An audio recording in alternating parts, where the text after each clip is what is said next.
اعوذ باللہ من الشیطان الرجیم، بسم اللہ الرحمن الرحیم۔ السلام علیکم ورحمۃ اللہ وبرکاتہ۔ چشتیہ ٹی وی کی جانب سے خوش آمدید۔ دوستو، آج میں آپ کو پڑھائی میں دل لگانے کے لیے ایک بہت ہی مجرب وظیفہ بتا رہا ہوں۔ دوستو، اگر ابھی تک آپ نے میرا یہ چینل سبسکرائب نہیں کیا تو سبسکرائب کر دیں اور بیل کا آئیکن بھی پریس کر دیں تاکہ ہر نئے آنے والی ویڈیو کا میسج آپ تک پہنچ سکے۔ وظیفہ اسکرین پر بھی دکھایا جائے گا۔ دوستو، اب آتے ہیں وظیفہ کی طرف۔ آپ نے کرنا یہ ہے، اگر کسی بچے کا دل پڑھنے کو نہیں کرتا تو عصر کی نماز کے بعد اول آخر 11 مرتبہ درود شریف ابراہیمی پڑھیں اور درمیان میں 11 مرتبہ یہ دعا اللہم افرغ قلبی بحب العلم یہ آپ نے پڑھنی ہے۔ اور اگر بچہ خود پڑھتا ہے تو وہ پڑھ کے اپنے اوپر دم کر لے، پانی پہ دم کر کے پی سکتا ہے۔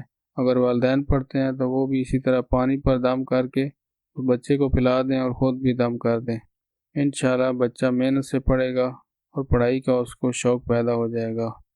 دوستو، میرے ویڈیو کو لائک لازمی کریں۔ انشاءاللہ نئے ویڈیو کے ساتھ حاضر ہوں گا۔ اللہ حافظ۔